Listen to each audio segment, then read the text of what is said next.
자, 자연인은 40문제로 늘어나도 한 문제는 무조건 나오는데 한 문제 이상은 나오기가 힘듭니다. 근데 법인 물론 자연인도 부재자를 따로 한 문제 낸다면 두 문제까지 나올 수 있겠지만 제한 능력자 자체는 한 문제만 나올 겁니다. 근데 법인은 아마 두 문제까지 출제가 될 겁니다. 40문제가 나오면 법인. 그다음에 법인도 판례가 몇 가지 있긴 한데 조문이 엄청 많고 조문에서 출제가 대부분 이루어질 거니까 조문 부분, 조문에서 아주 사소한 것들 장난치는데 그런 거 틀리면 안 됩니다.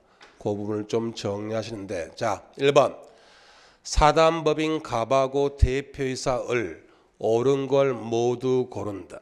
기억 역시 법 조문입니다. 법인 갑하고 대표이사 을의 이익이 상반하는 사항에 관해서는 을은 대표권이 없다. 뒤에 나오겠지만 그럼 이때는 법인하고 대표이사가 이익이 상반되면 누구를 뽑아야 되죠? 누구? 특별대리. 그러니까 뒤에 문제 냈을 때 이게 어담률이 여러분 높으니까 이익이 상반되는 행위, 즉 이의 상반행에서는 특별대리 뽑습니다. 그러니까 이 법인한테 대표이사 개인 땅 판다. 이때는 특별대리는 뽑으라고. 근데 이사가 없거나 결혼으로 손해가 생길 일이 있다. 법인한테. 그때는 누구 뽑죠? 임시이사.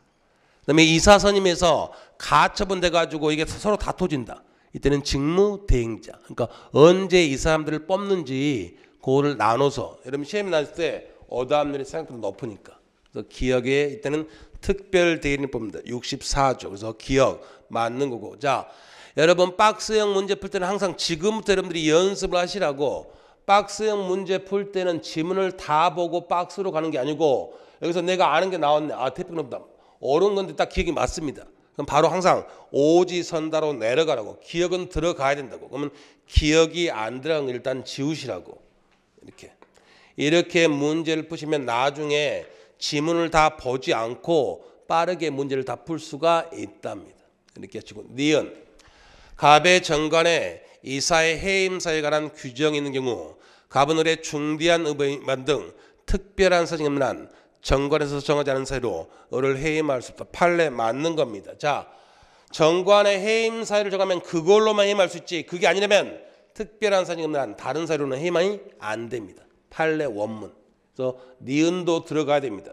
그럼 니은 안 들어간 1번이 빠지고 여기는 이제 시험 문제를 잘 내서 D까지 볼 수밖에 없습니다.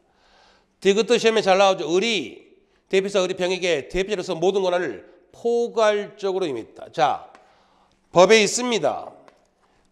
남한테 대리권을 줄 수가 있는데 특정한 사람만 위임할 수 있지 포괄적으로 임하는 건 무효입니다. 그럼 포괄적으로 임받은 병이 법인 갑의 사무를 집행하더라도 그 사무 집행에는 원칙 법인 갑에 대해서는 아무런 효력이 없다고. 그래서 디귿이 틀렸기 때문에 정답은 3번이 됩니다. 여기 이 지문들은 다 2번 이상 출제가 된 것들입니다. 언제든지 또 나오니까 정리를 좀 하시면 됩니다. 그 다음에 2번 민법상 법인 옳은 것. 자, 1번 지문이 여기서 법인 쪽에서 2번 나왔고 증여가면 증에서 또 나왔습니다. 그래서 1번은 꽤 쏠쏠하게 나오는데 민법 555조가 서면으로 증여를 서면으로 하지 않으면 서면으로 증여하지 않은 건 언제든지 해제할 수 있다. 이게 법입니다. 서면으로 하지 않은 증여는 언제든지 해제할 수 있다. 이게 법인데 이건 이 해제 여기만 적용됩니다. 여기만. 그럼 그게 아니고 1번 생전처분으로 재단법인을 설립하는 자가 서면으로 재산 출연행사 표시. 출연이 여러분 증여입니다. 증여. 의사표시를 했다면 착오를 이루 이를 취소할 수가 없다. 잘 나온다고 했습니다. 자, 서면으로 하지 않은 증여는 해제할 수 있다고 그랬지. 법 조문이 다르면 조문마다 따로따로 권리가 인정됩니다. 그럼 서면으로 하든 하지 않든 중요 부분 착오가 있고 중대한 과실이 없다면 착오 취소할 수 없다, 있다고. 그래서 이거 시험 문제가 두 가지 형태 났습니다. 할 수 있다. 또 하나 재단법인 설립이 뭐죠 여러분? 성질이 그렇죠. 상대방 없는 단독행위.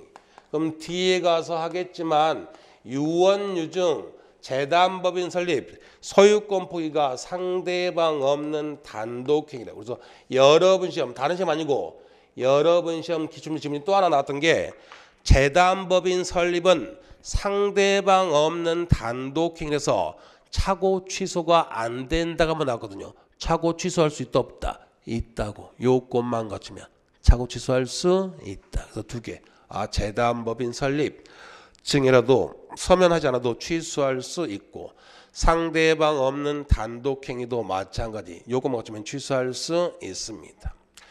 2번은 여러분 시험에 잘 안 나오는 건데 딱 10년간 이 지문 하나 나왔던데 자 생전처분으로 지명채권 일반 채권이 지명채권입니다. 출연해서 재단법인을 설립하는 경우 그 지명채권은 대외적으로 양도통지나 채무자의 승낙이 있을 때 법인에 전된다. 여기 보시면 여러분 양도통지나 채무 승낙 이건 무슨 요건이죠 여러분? 대양요건. 대양요건. 그러니까 채권 양도 지금 여기다가 재단법인에다가 채권 옮겨도 채권 양도입니다. 채권 양도는 처분행위니까 그 자체 요건만 갖추면 바로 넘어간다고. 그러니까 법인이 설대면 바로 법인이 선되지 이게 있어야만 법인이 선되는 건 아니라고. 대양하냐 못하냐 그 차이만 있는 거지 바로 법인이 성립하면 법인 설립 등기하면 바로 법인 재산이 됩니다. 이렇게 해서 틀렸고 그다음에 3번 법인의 불법행위를 성립시키는 대표기관에는 법인을 실질적으로 운영하면서 그 법인을 사실상 대표해서 법인의 사무를 집행하는 사람이 포함됩니다. 이건 최근 여러분들이 아는 사례로 제가 최순실 사례를 들었지만 그 전부터 우리 판례에 일관된 태도입니다. 법인에서 아무런 직함도 갖고 있지 않아요. 근데 사실상 법인을 대표한다. 그럼 그 사람이 법인 대표에서 나쁜 짓 하면 법인의 불법행위가 성립한다고. 직함하고는 상관이 없다 이겁니다. 그렇게 해서 3번이 정답이 되는 겁니다. 4번은 시험에 잘 나온다고 해서 벌써 두 번째 반복이죠. 법인의 대표기관은 정관 또는 사원청에 금지되지 않는 한 타인에게 포괄적으로 대리권 수여할 수는 없다. 포괄적 아닙니다. 특정한 사항만 할 수 있지 포괄적은 안 됩니다. 5번도 무려 10년간 3번 법인이 청산 종결 등기를 했다면 실제로 청산 사무가 종료되지 않았더라도 그 법인은 소멸한다. 자, 청산 종결 등기를 했다 하더라도 아직 사무가 정리가 안 됐다. 그럼 법인은 소멸하지 않습니다. 저 판례도 엄청 잘 나옵니다. 그렇게 해서 여기 2번에 있는 지문은 2번 지문은 또 나오지는 않을 거고 나오더라도 정답이 아닐 거니까 2번은 빼더라도 나머지는 다 몇 번씩 나온 거니까 1번, 3번, 4번, 5번은 반복해서 정리를 좀 하십니다.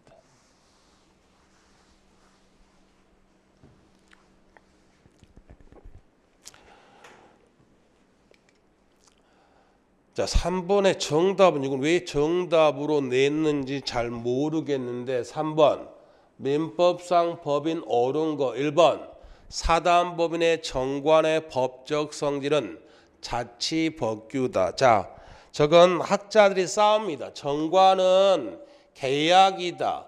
이렇게 주장하는 학자들도 꽤 되는데 우리 판례는 야 정관을 작성하면 나중에 법인에 들어온 사람한테도 효력이 있다 없다? 있죠. 그 정관은. 계약은 계약한 사람들한테만 효력이 있는데 정관은 나중에 법인에 소속된 사람한테 효력이 있으니까 정관은 직접 계약을 안 해도 효력이 있으니까 자치법규지 계약이 될 수 없다. 이게 우리 판례 입장입니다. 학자들은 싸우고 있지만 그래서 1번이 정답이 되는 겁니다. 2번은 방금 전에 문제 나왔죠. 청산 종결 등기 개념했다면 청산 사무가 아직 남아있다더라도 그 법인의 권리력은 소멸된다. 소멸하지 않습니다. 3번은 법 조문인데 잘 나옵니다. 대표이사의 불법행위가 법인의 불법행위 됐다. 그러면 법인 책임지지만 대표이사 자기도 불법 책임을 면할 수는 없다. 같이 부진정 연대 책임지라고. 그다음에 4번 너무너무 간단하죠. 여러분. 회사에서 누구랑 대표이사가 계약 맺으면 그 채무를 이행하지 않더라도 그 책임도 누가 진다? 법인이 져야 되죠.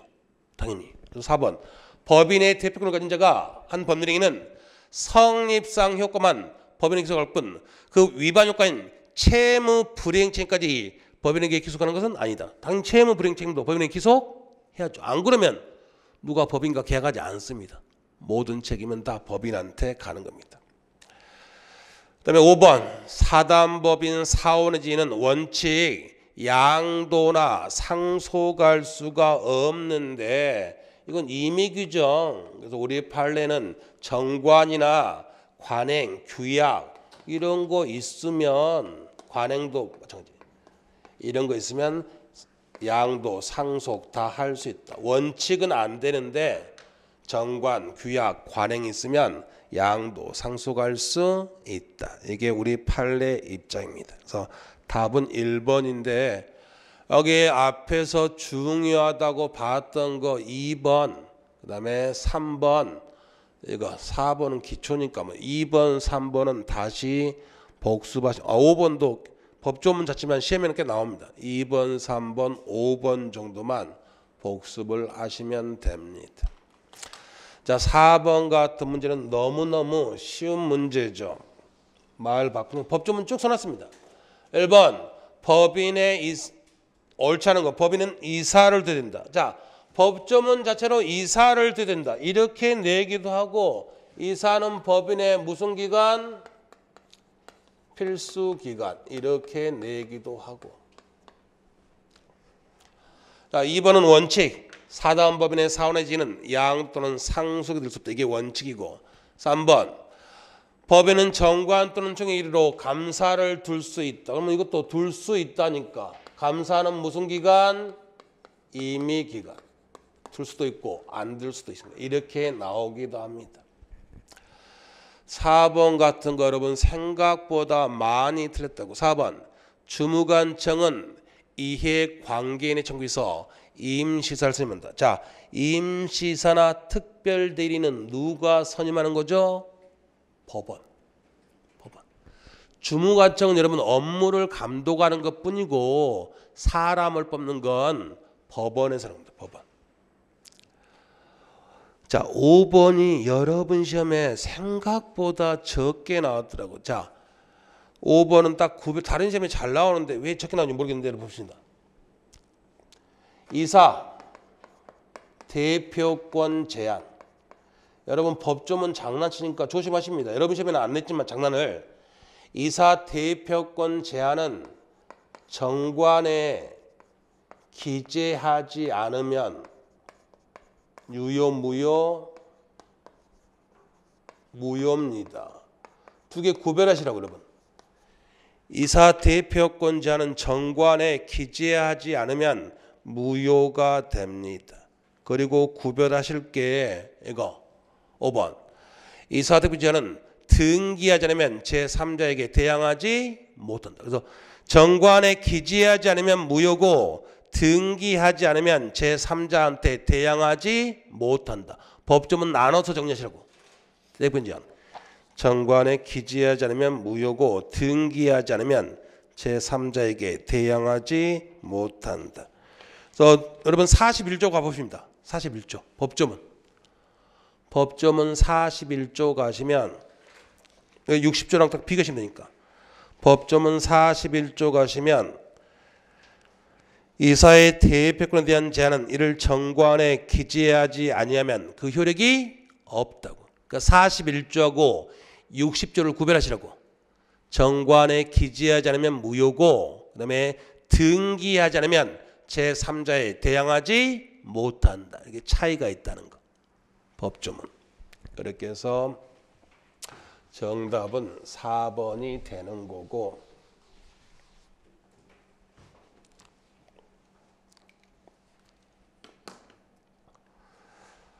자, 5번 민법상 법인은 옳지 않은 거. 자, 1번이 비법인 사단 나왔는데 여러분 방금 문제.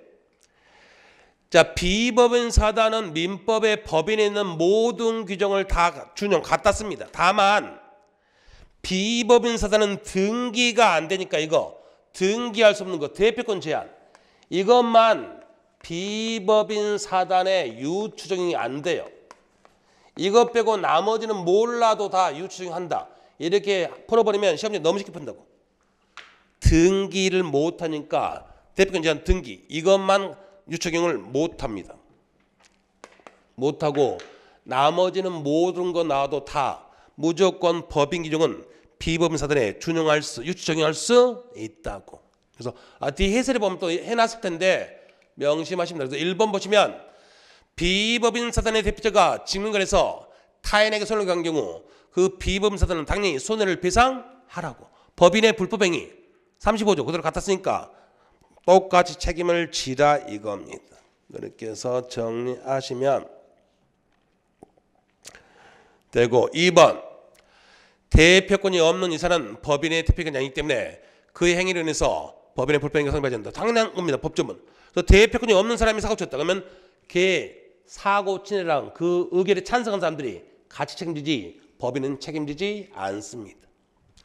그러면 3번은 제목 법인의 대표이사가 그 대표권의 범인의 이사 행위는 자기의 이익을 도모할 목적으로 그 권한을 남용한 것이 할지라도 특별한 성이 없는 한 법인에게서 유효하다.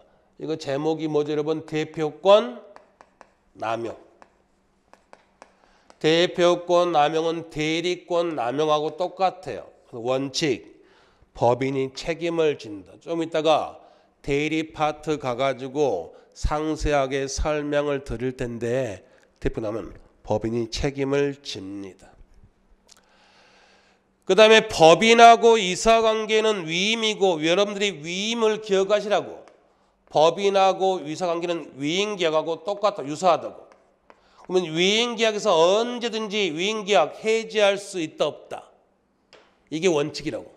그래서 법인의 이사도 정관에 다른 규정이 없으면 법인은 정당한 이유 없이도 이사를 언제든지 해임할 수 있고 이사도 언제든지 나 그만둘래 할 수 있다 없다. 있다고. 다만 상대방이 불리한 시기할 때 손해배상하면 되지 언제든지 그만둘래 언제든지 나가라 할 수 있습니다. 이렇게 아시고 5번 이건 판례입니다. 후임이사가 유효하게 선임되었다 하더라도 그 선임 효력을 둘러싼 다툼이 있다면 그 다툼의 해결되기까지는 구이사만이 책임을 가진다. 자, 후임이사가 이거 보시오. 뭐죠 여러분?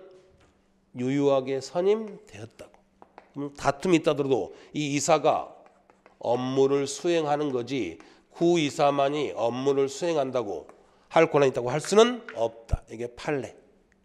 여기 판례에서 힌트를 아예 줘버렸으니까 유효하게 선임됐으니까 선임된 인사가 업무를 수행할 수 있다. 이게 우리 판례 입장입니다. 그 다음에 6번 사원청에 이것도 너무너무 쉬운 거 1번 사원청에는 사단법인 및 재단법인의 필수 기관이다. 여러분 민법에서 말하는 사원은 뭘 말한다고 그랬죠? 구성원 직원 아니라고. 그러면 재단법인은 재산의 집단의 법이 사람으로 인정하니까 개념상 사원 자체가 존재할 수가 있다 없다? 없다고. 직원은 존재해도 재단법인은 재산의 집단, 돈의 집단인지 사원의 집단이 아니니까 사원이 존재할 수가 없습니다. 2번은 법조문 다 이렇게 하죠. 정관에 다른 규정이 없으면 사원은 당연히 서면이나 대리인 결의권 행사할 수 있다. 대부분 다 이렇게 합니다. 나가는 거 힘드니까 서면 결의, 대리인 다 할 수 있다 이겁니다. 그 다음에 옳은 거로 2번이 되고 3번 사원청에는 이거 많이 들었습니다. 사원청에는 소집 통지에서 통지한 상태에서만 결의할 수 있는데 총의 결의로 이와 달리 정할 수 있다. 말은 굉장히 매끄럽죠. 근데 총의 결의다 정관으로 정관으로. 총결이 안 됩니다. 정관으로. 이와 달리 정할 수 있다. 이렇게 하시면 되고 4번도 이렇게 추접스러운 장난을 좀 치면 안 되는데 자 4번 사원총회를 소집하려고 하는 경우 그 1주간 전에 회의의 목적사항을 기재한 통지가 도달돼야 된다. 발송입니다. 발신주의.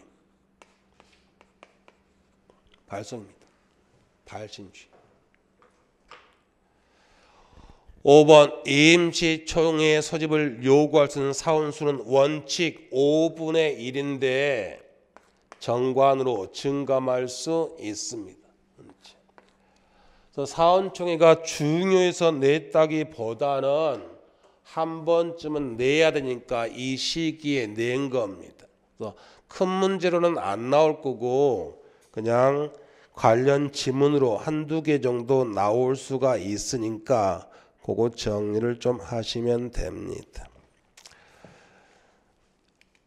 자, 7번 민법상 법인 옳지 않은 것. 자, 이 사안은 방금 위임계약하고 유사하다고 했고 위임에서 수임인은 선량한 관리자 주임의가 있기 때문에 이사도 성관주임의가 있답니다. 이사도 성관주임. 그 다음에 2번 벌써 세 번째죠. 포괄적 반대, 특정한 행위. 이게 포인트죠. 이사는 정관 또는 총회 이르로 금지되지 않는 사항에 관해서 사항이 하나요. 타인으로 하여금 특정한 행위를 들이게 할 수 있다. 3번은 반복이니까 정관, 총회 이르로 감사를 둘 수 있고 4번 해산한 법인은 청산의 목적 범위에서만 그 의무를 부담합니다.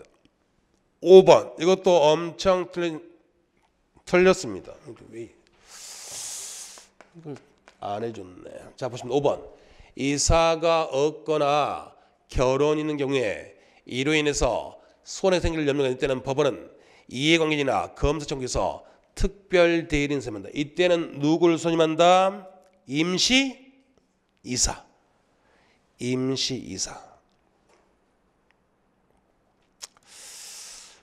그래서 특별 대리인은 여러분 언제 이익이 상반. 법인하고 대표간 이익 상반을 뽑는 게 특별 대리인이고 이사가 없거나 결혼 없을 때 이때는 임시이사. 이 사람을 선임한다 이겁니다. 10년 이전에는 이 부분 문제가 더 많이 나왔어요. 그러니까 또 사이클상 돌고 도니까 반드시 특별 대리는 이익 상반. 그다음에 임시이사는 이사가 없거나 결혼 후 손해했을 때 이때 선임한다. 그렇게 아시면 되고 자 법인 아닌 사단 방금 전에 앞문제에서 하나 나왔습니다. 등기 빼고 나머지는 다 유추 적용할 수 있다는 거. 보시면 1번 이사의 결혼이 생겨 손해가 생길 염려가 있는 경우 임시이사 선임에 관한 민법 제63조가 유추 적용될 수 있습니다. 2번은 여러분 시험에 좀 안 냈으면 좋겠는데 이걸 잘 내더라고. 민법 276조가 여러분 법인화 진 사단 대표가 정중이나 교회입니다. 그럼 정중교회 총유 재산에 관한 처분행위 보십니다. 이걸 왜 많이 내는지 모르겠는데 시험법이 아닌데 총유 재산에 관한 처분행위 관리행위도 포함되긴 하는데 그냥 처분행위 이건 반드시 사원총회 결의가 필요합니다. 민법 276조에서 사원총회 결의. 그 다음에 이거 강행규정 다 기출문제입니다. 시험에 정답도 잘 나옵니다. 그 다음에 여기서 이런 포인트 보시면 돼요. 여기 보십니다. 칠판 총회에서 나서 무슨 행위? 처분행위. 그럼 여러분 보증이라든지 의무 부담하는 거 중개 보수 잘 보십니다. 중개 보수 지급 약정. 자 칠판 이것들은 여러분 처분 행위입니까 아닙니까? 여러분 뒤에 엄청 잘 나와요. 이건 처분 행위 아니에요 여러분. 처분 행위는 총선 자체를 바꾸는 게 처분 행위입니다. 이것은 처분 행위가 아니기 때문에 이건 사원총회 결의가 필요가 없어요. 뒤에 엄청 잘 나옵니다. 결의가 필요가 없다고. 물권법이 시험 범위인 다른 시험에서는 엄청 나오는데 여러분은 물권법이 시험 범위가 아닌데도 이걸 내더라고. 계속. 그래서 2번 지문은 엄청 잘 나옵니다. 이건 법이 아닌데. 그래서 법인 아닌 사단이 금행위로 총선에 관한 소송을 제기할 때는 소송 제기는 처벌행위니까 사원청의 결의를 거쳐야 됩니다. 반드시. 결의를 거치지 않으면 안 됩니다. 3번 벌써 세 번째 대표자로부터 사단의 재반 업무를 포괄적. 자, 특정한 법률행위만 위임하지 포괄적으로 위임하면 이거는 법인은 사단의 효력이 미칠 수가 없습니다. 그렇게 정리하시면 되고, 그 다음에 4번. 4번은 여러분 반드시 해설을 보시고 암기하십니다. 판례 자체를. 4번. 대표자가 정관에 규정된 대표권 제한을 위반해서 범인을 한 경우 그 상대방이 대표권 사실을 알았거나 알았을 경우 아니라면 그 법률행위는 유효하다. 그래서 상대방의 악의 과실이 없다면 유효하다. 자, 보시면 여러분 아까 이사 대표권 제한은 정관에 기재하지 않으면 효력이 없다고. 그다음에 등기하지 않으면 제3자한테 대항 못한다고. 근데 그 규정을 법인 아닌 사단에는 갖다 쓸 수가 없다고. 왜? 등기가 안 되니까. 그래서 여기만 유일한 예입니다. 그래서 이 경우에는 그냥 우리 판례 입장입니다. 이거는 등기 안 되니까 정관의 규정 이게 효력이 없으니 정관의 규정 안 되면 효력이 없다. 이걸 갖다 쓸 수가 없어요. 없으니까 이 판례로 상대방이 선의 무과실 이땐 유효하다. 다시 여러분 일 안 되신 거 본데 법인에서 대표권을 제한하더라도 정관에 기재를 안 했다고. 그럼 무조건 무효라고. 무효. 근데 비법인사들은 등기부가 없으니까 그걸 갖다 쓸 수가 없다고. 등기가 안 되니까. 이거는 이제 일반 원칙으로 돌아간다고. 그래서 상대방을 언제만 보겠다. 선의 앤드 무과실만. 그래서 거기 해설 4번 비법인 사단의 경우에는 대표자의 대표권 제한에서 등기할 방법이 없어 민법 제60조 규정을 준용할 수가 없다고. 유일하게 이거 하나는 갖다 쓸 수가 없어요. 없고. 따라서 비법인 사단의 대표자가 정관에서 사원청의 이를 거치하도록 규정한 대의적 거래행위에 관해서 이를 거치지 아니한 경우라도 상대방이 그 사실을 알았거나 알 수 있을 경우가 아니라면 그건 유효하다고 볼 수밖에 없다 이겁니다. 5번 사원이 존재하지 않게 된 경우 법인 아닌 사단은 청산 사무가 완료가 될 때까지 청산의 목적 부분에서는 여전히 권리 의무의 주체가 된다. 청산 사무의 종료 전까지는 여전히 그렇게 아시고. 자, 1번은 벌써 네 번째라서 바로 넘어갑니다. 포괄적만 X하면 되니까 넘어가시고 2번 두 번째입니다. 비법인 사단의 대표자의 대표권이 정관으로 제한됐다. 그러면 무효인데 이건 갖다 쓸 수가 없다. 비법인 사단은 범인은. 그래서 비법인 사단은 그 등기가 없더라도 거래 상대방이 악이라고 할 수 있다면 대항할 수 있다고.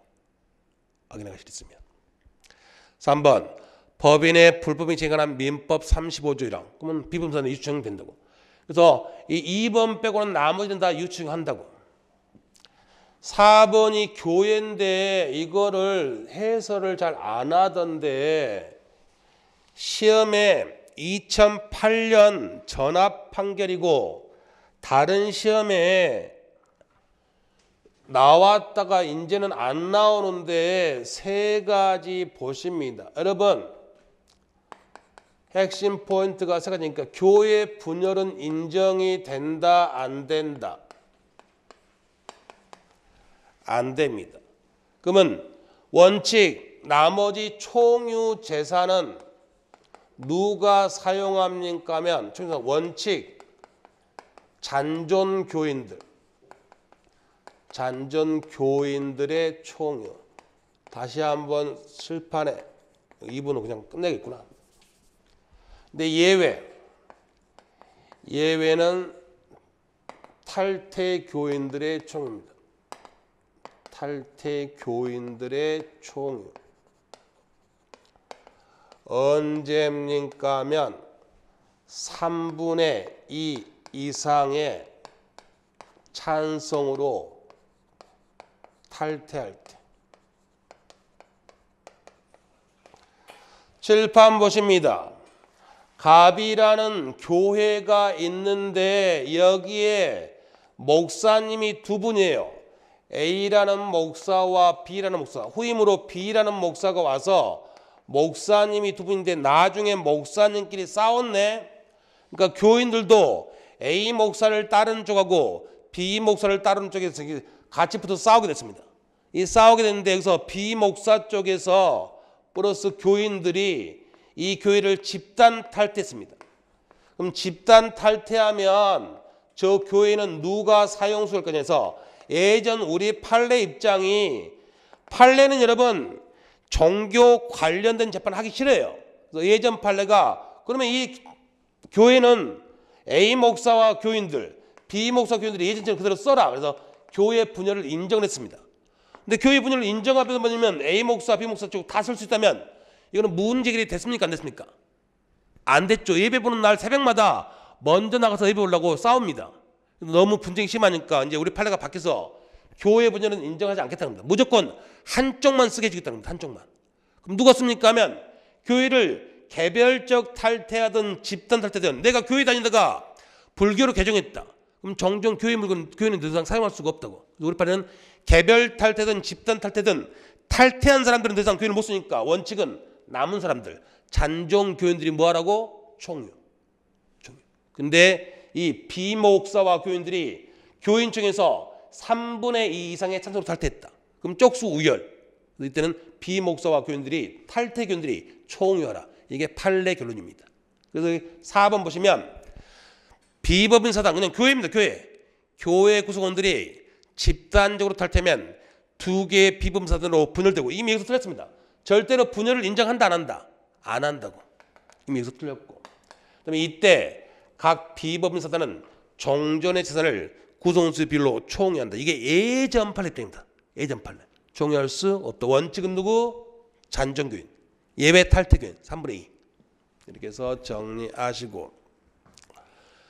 자, 5번은 엄청 중요한데 잘 보십니다, 여러분. 사원총회 결의를 거치잖아.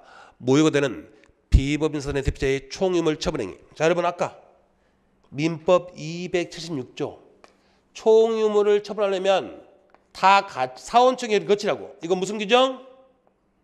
아까 강행 규정.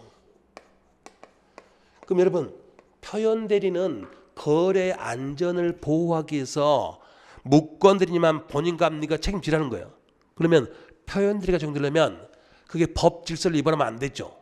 그래서 반사질서 법률행위, 불공정한 법률행위, 강행위 중 위반은 법 질서 위반이니까 표현대리가 성립할 수가 없다고. 시험에 엄청 잘 나옵니다. 뒤에 가면. 그래서 이때는 권한없는 표현대리 법률가 적용되지 않는다. 강행규정 위반 이렇게 해서 표현들이 되지 않습니다. 그렇게 정리하시면 되고 9번 다 좋은 지문들이고 10번 어려운 거. 아까 우리가 1교시 문제 시작하자마자 나왔던 종중판례가 또 나왔습니다. 여기 보십니다. 1번 성년의 남자만이 종중에 구속될 수 있다. 이제 여자도 될 수 있다. 너무 쉬우니까 넘어가시고. 자, 2번 나왔습니다. 법인 아닌 사단의 대표자가 총회 결의 없이 법인 아닌 사단의 이름으로 제3자에게 금전 채무를 뭐 했다? 보증. 그럼 이거 딱 하나죠. 처분 행위다 아니다? 아니라고 아까. 이건 사원총회 결의가 필요가 없어요, 여러분. 보증 경우 특별한 사정이 없는 한 법인 아닌 사단은 보증 채무를 부담하지 않는다, 부담한다, 부담한다고. 저건 처분행위가 아니니까 사원총회 결의 없이 하더라도 유효하다고. 그렇게 해서 정리하시면 되고. 3번 정중자산 분배에 관한 정중청의 결의 내용이 자율적으로 결정되었다더라도 정원의 고유하고 기본적인 권리의 본질 내용을 지배하는 결의는 무효다. 여러분 이것도 마찬가지 그냥 정중판례 복잡하게 생각할 필요 없고 여러분 이 판례예요. 뭐냐 하면 정중총회에서 여러분 성년의 남자들만 그 수용 보상 있죠. 정중 땅 수용된 거 성년의 남자들만 찢어갖겠다. 이 결의는 자율적으로 이루어져도 유효 무효라고. 여자들도 구체산 받을 수 있다 없다. 있다. 정중판례 1번 3번이니까. 그래서 3번은 또 나올 것 같지는 않고 그냥 정중판례 하나 더 나왔구나 이 정도 하시면 되고 4번은 앞에서 했었죠. 법인 아닌 사단의 대표자의 직무상 불법에 대해서는 법인의 불법행위에 관한 35조 1항이 적는다. 5번 또 나왔고 자 여긴 이겁니다 여러분. 교인들이 집단적으로 교회를 탈퇴한 경우 법인 아닌 사단의 교회가 두 개로 분열되고 절대 분열을 인정하지 않는다고. 이것도 틀렸고 그 다음에 분열되기 전 교회 재산은 분열된 각 교회 구성원들에게 각각 총적으로 교수된다. X다. 원칙은 뭐? 잔종교인.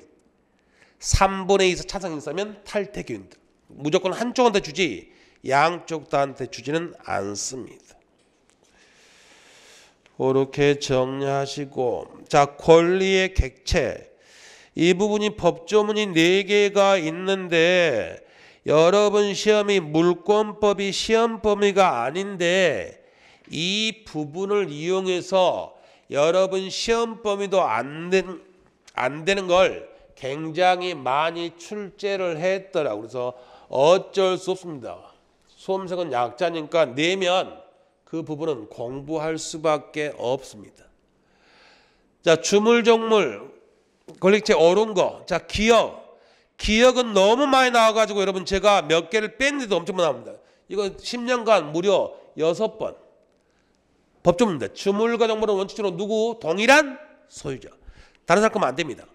동일한 소유자. 그래서 기억이 들어가야 됩니다. 그러면 안 들어간 거 아래에서 빼라고 4번밖에 없네. 4번 날라가고. 그다음에 니은 분묘에 안치되어 있는 피상속의 유구는 제사 주제기에 성립된다. 또 나올 것 같지 않는데 어쨌든 니은도 맞습니다.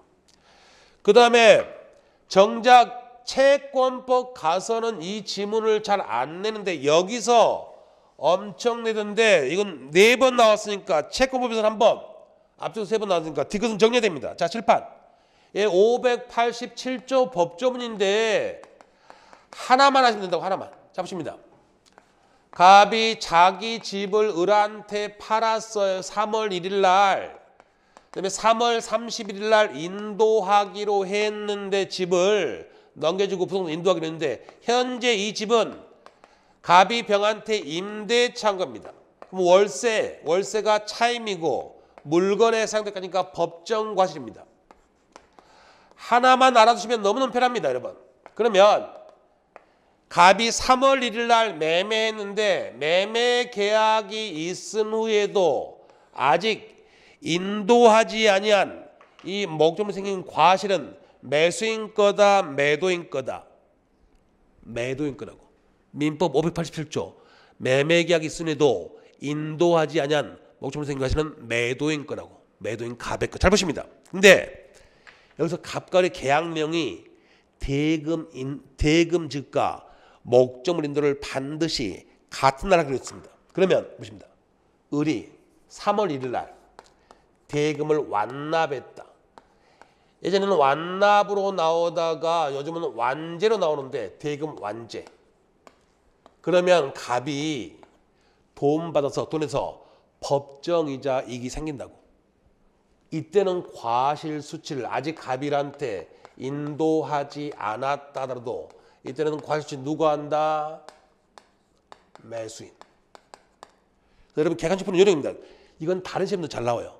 그러면 자 매매 계약이 있어도 과실수치는 매수인이 한다 매도인이 한다고. 근데 언제 넘습니까? 대금 완제. 대금 완납. 그럼 이때만 넘는다고 여러분. 그러면 여러분 칠판 보십니다. 여러분 뒤에 또 나오고 중요하니까. 그러면 only 대금을 완제할 때만 매수를 넘으니까 대금 완제가 안 됐다. 그럼 대금 완제가 안 되면 과실 수치는 누가 한다? 매도인이 한다고. 매도인. 칠판 보시면 여러분. 그러면 칠판. 여기서 장난치는 이겁니다. 두 가지. 대금이 완제가 안 됐는데 갑일한테 먼저 소유권 이전 등기를 했다. 이때 과실 수치 매수인이 한다, 매도인이 한다. 그래도 매도인이라고. 등기에도 매도인. 두 번째, 여기서 을이 돈을 안 준 상태인데 매도인이 이행 지체 중이다. 다 써있구나.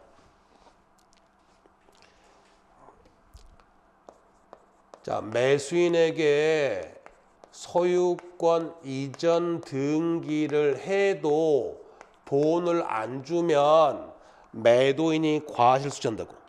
그 다음에 매도인이 이행지체 중이다. 매도인이 이행지체 중이든 아니든 그럼 매도인이 뭔가 잘못한 건 맞아요.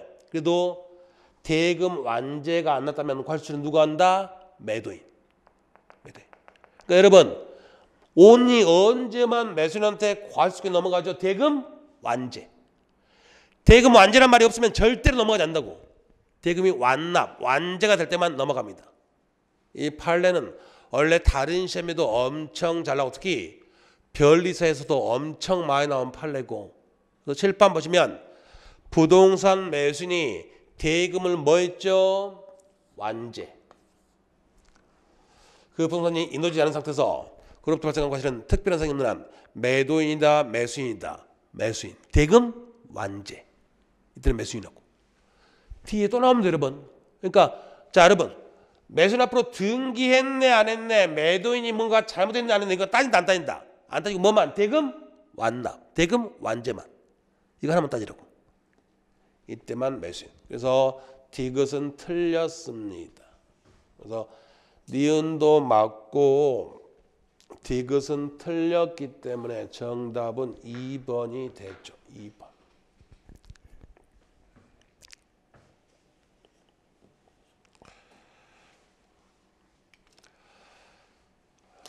자, 2번 물건 옳지 않은 거 1번을 판례 사안을 다 쓸까 하다가 제 개인적으로 이건 또 나올 것 같지 않아서 그냥 제목만 써놨는데 여러분 원래 일물의 일권주의니까 여러 개의 물건에는 하나의 물권이 성립할 수가 없는데 아주 유명한 판례 뱀장어 양식하는 을이 돈이 필요합니다. 갑이.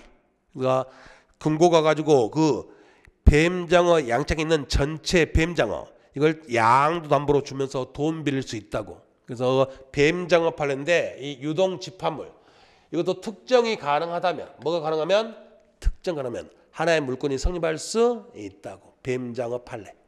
뱀장어 전부를 양도 담보로 맡기고 돈을 빌릴 수 있다. 이렇게 해서 우리 판례가 인정한 거고 정답은 너무너무 쉽죠. 근데 2번도 여러분한테는 어렵습니다. 여러분 시험 범위가 아니니까. 자, 2번. 타인의 토지에 권한 없이 자신의 수목을 식지한 자가 이를 부단히 관리하고 있다면 그 수목은 토지에 부합하지 않는다. 부합했다.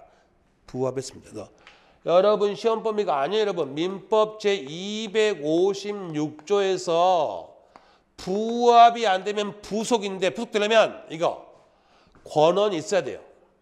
그러니까 남의 땅을 빌려가지고 나무 심고 부단히 관리했다. 그러면 그때는 심은사 할 겁니다. 근데 무단으로 남의 땅에 나무 심었다고. 그때는 나무는 토지에 뭐가 된다? 부합돼 버린다고.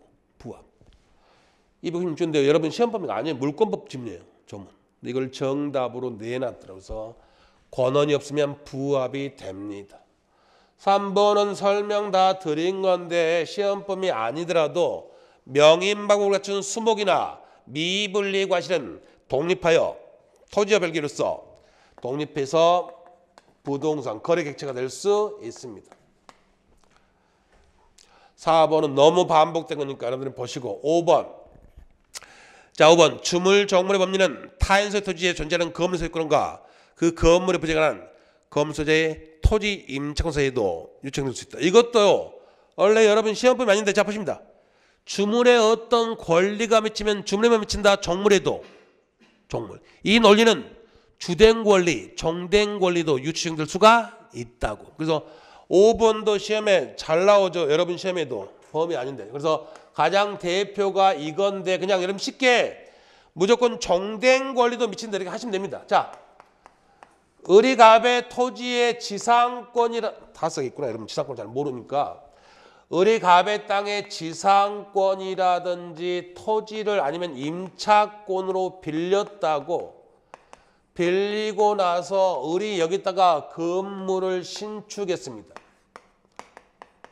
그럼 이 건물은 누구 거? 을 거. 땅을 빌린 거고 건물을 을 겁니다. 그리고 을이 병한테 이 건물에 저당을 잡으면 병의 건물 저당권은 건물 자체에만 미친다. 땅 사용권에도. 땅 사용권. 이게 무슨 권리? 정된 권리. 그래서 주물 정물이로는 주된 권리, 정된 권리도 그대로 유추되니까. 그래서 여기 보십니다. 타인 소유 토지에 존재하는 건물, 여기 남의 갑의 땅의 을 건물, 이 소유권과 그 건물 부지에 관한 건물의 토지 임차권, 그래도 유청될 수 있다고. 이렇게 해서 정된 권리.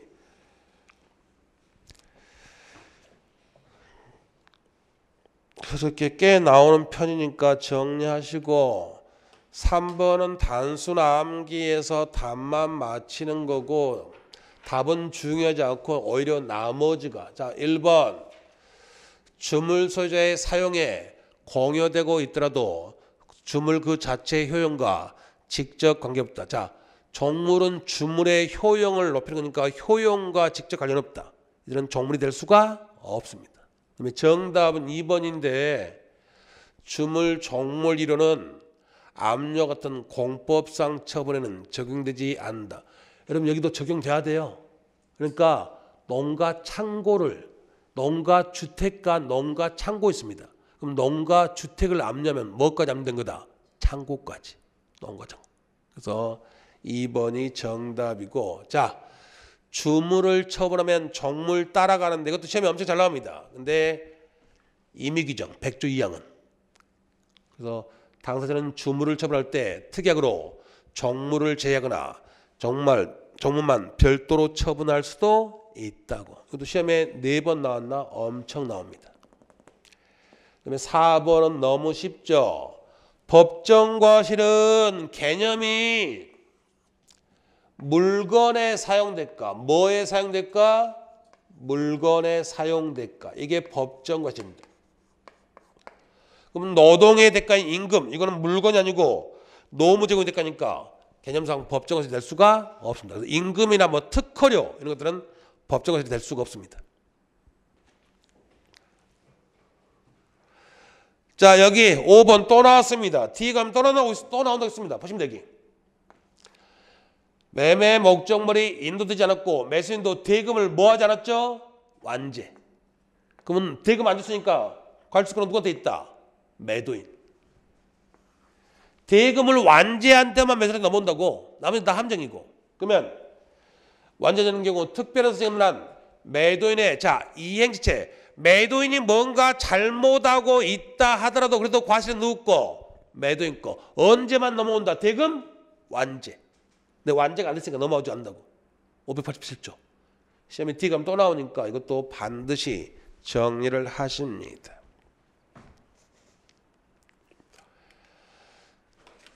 자, 4번 뭐 간단하죠. 1번 어떤 권리를 다른 권리에 대해서 정된 권리라고 할 수 있으면 정물과 마찬가지로 다른 권리의 경영의 이바지.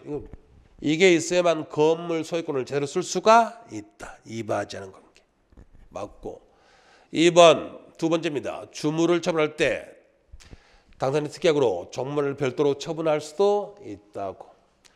3번 두 번 앞으로 안 할 겁니다. 국립공원 입장료. 이거는 공원을 이용하는 이용료지 물건에 사용될 거 아니니까 법정과실에 해당하지는 않습니다.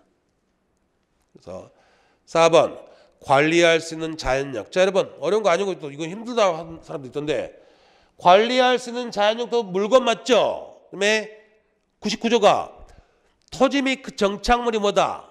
부동산. 부동산 외에는 다 뭐다? 동산. 그러니까 이거는 토지 및 정착물이 아니니까 이것도 뭐? 동산. 이렇게 하는 거고.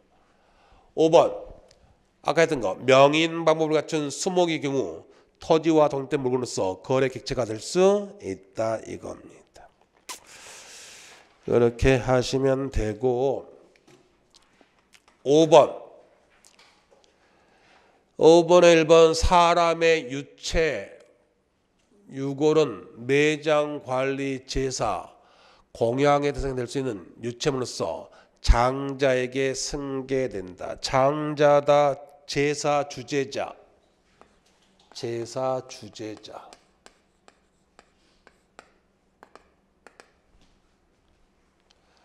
(2번은) 또 반복 주물 종물의 관계가 관한 범위는 권리상원에도 미치고 3번 천연과실은 수취할 권리에 전속한 일수의 비율을 측정한다. 이건 어디서 맞는 거죠? 법정과실.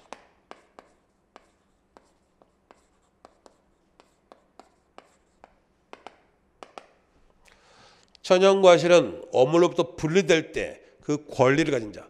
그러니까 천연과실 여러분 사과나무에서 그 사과는 누구 겁니까 하면 사과가 떼질 때 그때 그 사과나무의 주인한테. 4번 주유소재 콘크리트 타설에 매설한 유리정 탱크. 자, 토지의 종물이다. 여러분 종물은 되려면 반드시 무슨 성? 독립성. 종물도 독립된 물건입니다. 그래서 이게 있어야 돼요, 여러분. 근데 유류 저장 탱크는 땅에 묻혀버렸죠. 이건 독립성이 없으니까 부합물. 부합물. 5번 수목의 집단이 관계의 법에 따라 등이된 경우. 그럼 이걸 두 글자로 바꾸면 뭐죠, 여러분? 이게 임목이에요, 임목. 수목의 집단이 임목법에 따라 등기되면 이게 임목이라고. 그러면 임목은 토지와 별개의 물건이니까 토지소유권을 취득한 자는 임목의 소유권도 취득한다. 취득할 수가 없다 이겁니다. 그래서 정답은 2번. 정답은 너무 쉬웠고 나머지 뭐 장난도 그렇게 어려운 내용은 아니었으니까 여기까지 하시고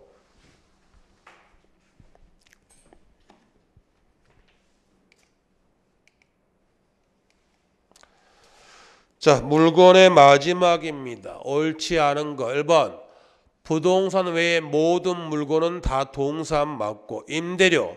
임대료는 물건의 사용대가니까 법정과실에 해당하고 3번 종물은 반드시 독립성 따라서 주물의 구조 부분이 아닌 독립한 물건이 되고 왜 부동산도 주물뿐만 아니라 종물 될 수 있다. 농가 창고 그럼 종물.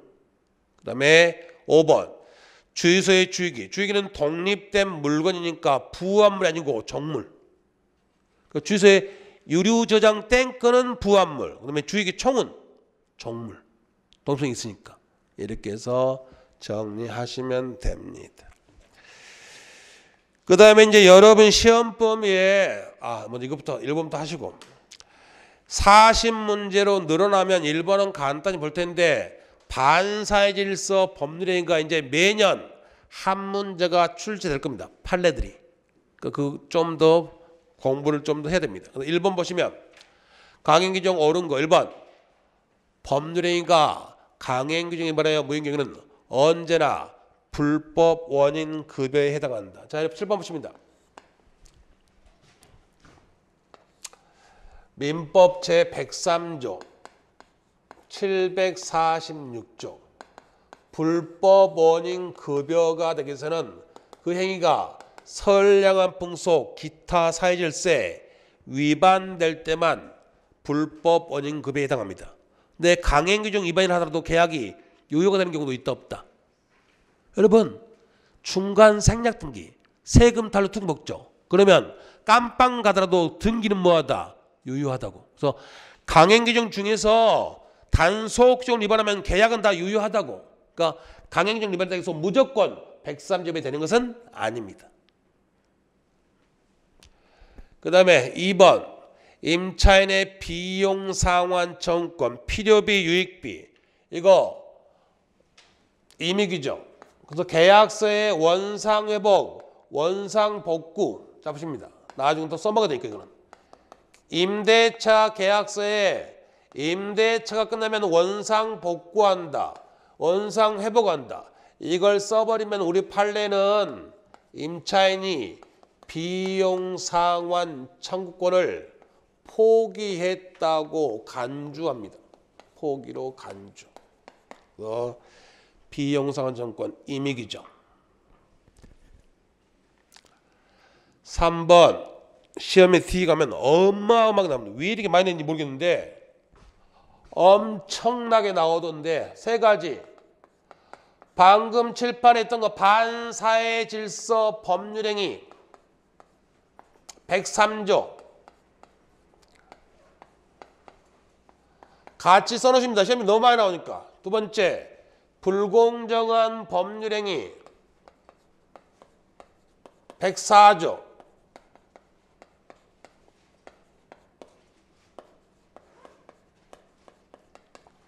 그다음에 강행규정 위반 이 세 가지. 반사회 질서 법률행위, 불공정한 법률행위, 강행규정 위반. 이건 절대정무입니다. 절대정무라서 이 세 가지 여기 3, 4번에 다 있는데 그냥 또 쓰면 두 가지. 얘들은 선의의 제3자라도 절대 보호되지 않습니다. 그래서 선의 3자한테도 무효청할 수 있고 절대무효니까 추인도 안 됩니다. 청부 살인계약을 추인한다고 새로운 청부 살인계약으로 유효될 수는 없으니까 추인도 안 된다. 시험에 왜 이렇게 많이 낸지 이해하지 못할 정도로 노무사에서 어마어마하게 출제하고 있습니다. 반사회 질서 법률행위, 불공정한 법률행위, 강행규정 위반. 이거는 절대물에서 선의의 제3자 보호 X, 추인도 X. 3번 보시면 강행규정 위반의 모여는 원칙, 선3자에게도 주장할 수 있다. 맞는 겁니다. 4번 강행규정 위반의 무효인 법률행위는 추인하면 유효될 수 있다. 아예 추인 자체가 인정이 안 된다고. 추인 자체가. 그렇게 하시고 5번은 벌써 세 번째 앞에서 이미 나왔습니다. 강행규정에 위반한 자가 스스로 그 약정의 무효를 주장하는 것은 특별한 사실이 없는 한 신체 위반 행위로 허용될 수가 없다. 있다.